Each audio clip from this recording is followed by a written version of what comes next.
This video will review some of the ideas about vectors that were discussed in the first year physics course, but it also will introduce something called unit vector notation, which is a very useful way of describing vectors, actually much more than the way they typically are. The three examples that we'll go through deal with these sorts of skills, determining the components of a vector and right away putting that into this unit vector notation, calculating the resultant of vector components, changing things from one notation to the other, and then adding or subtracting vectors. And again, we'll see how when we use that unit vector notation, this is a very simple process. So first of all, what is a unit vector? Well, it's just defined as one unit along each of the axes, the x and the y axes. So if this is our vector that we're describing, let's assume that it's maybe in meters, that it's a distance vector. So we want to imagine our x and our y axes here.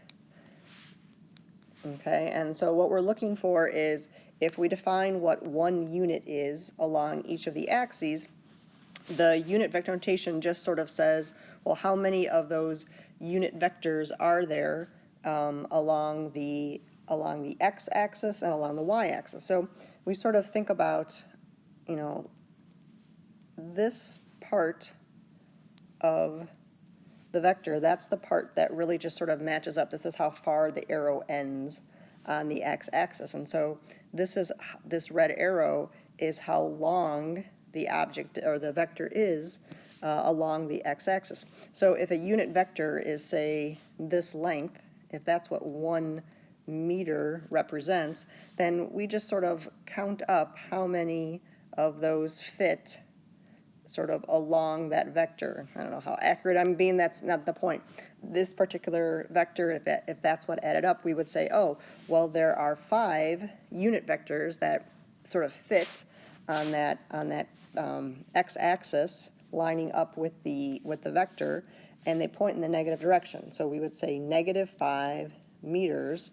And then some people write x hat to indicate a unit vector along the x direction.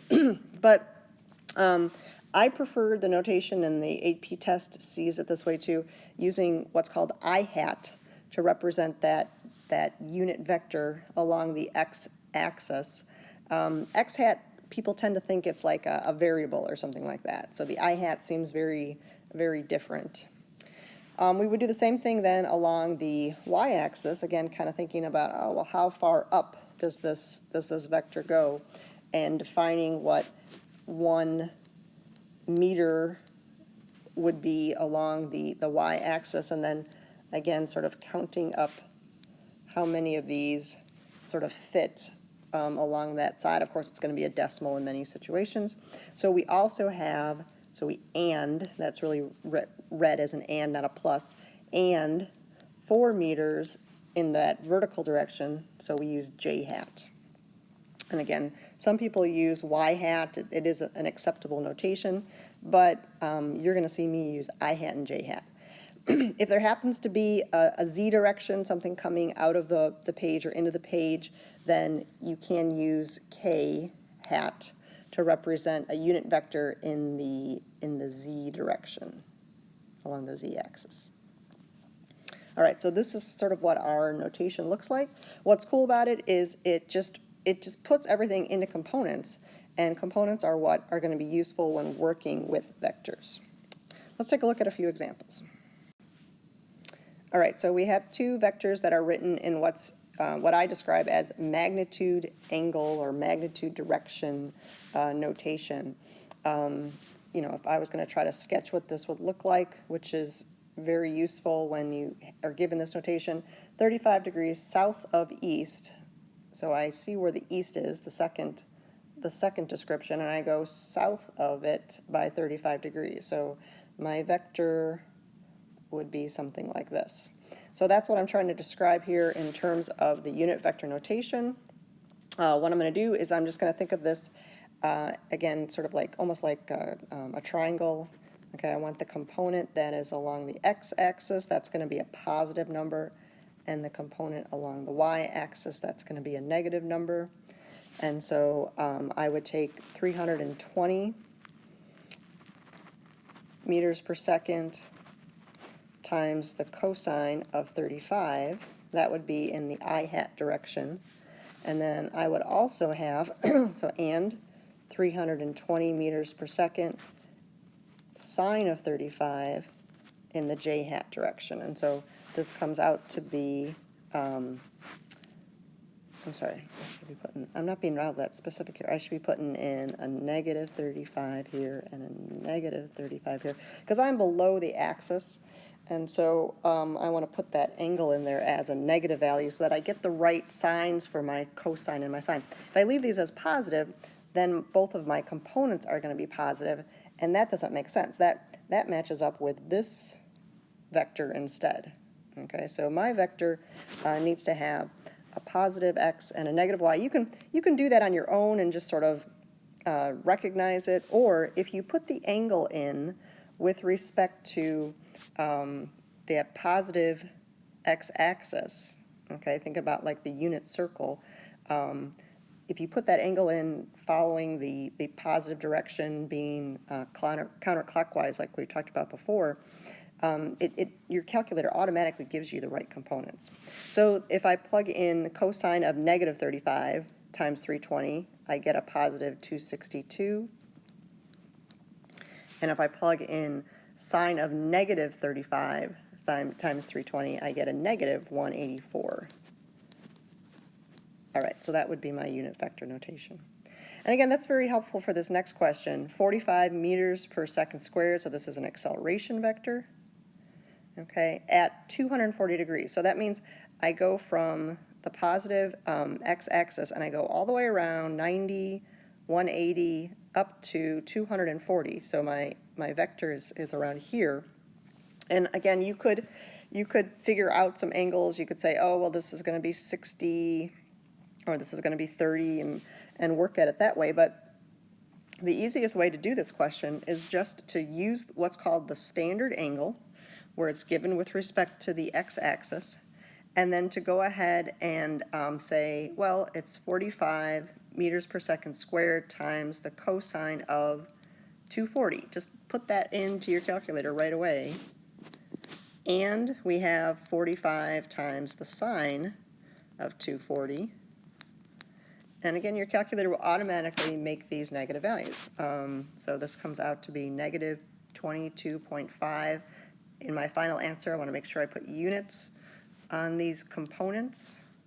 So meters per second squared I hat, and then also a negative y component, 39 meters per second squared j hat. If you need to reverse things around and go from unit vector notation to a magnitude and a direction, the symbol for magnitude is written like this. You put your vector A with the arrow symbol, and it kind of looks like an absolute value. That means the magnitude of A. Okay, and to do this, we just really are thinking Pythagorean theorem, because this vector has 5 as its x component and 3 as its y component, both positive. And so this is really the vector that we are trying to describe. So the magnitude is just found by using the Pythagorean theorem. So square root of 5 squared plus 3 squared. And then our angle, we would want to use the tangent function. So the tangent of the angle that I've sketched in here would be the ratio of 3 to 5, y over x.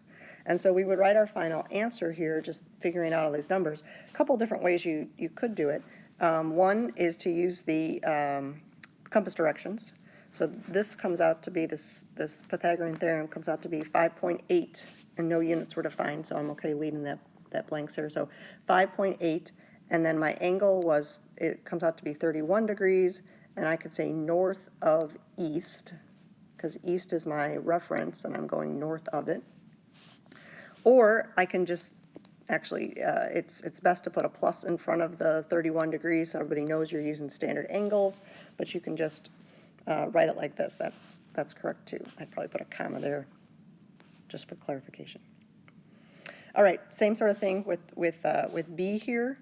to find the magnitude. Now, watch out on this. Some people think, oh, that negative sign somehow changes what I do.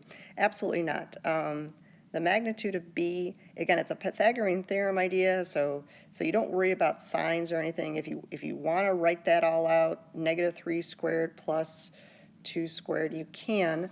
But again, we're just taking 3 squared plus 2 squared. Okay, that's just, kind of straightforward because, again, the magnitude comes from the Pythagorean theorem.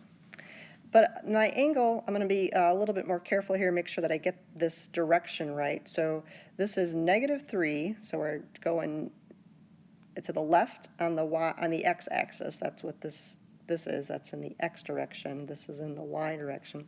So -3 and then +2. So my vector kind of looks like this. And I want to make sure that I describe that angle right, because when I use the tangent, it's just going to tell me that angle right in here. And I have to make sure I describe that angle correctly, because there's lots of places where that angle might show up.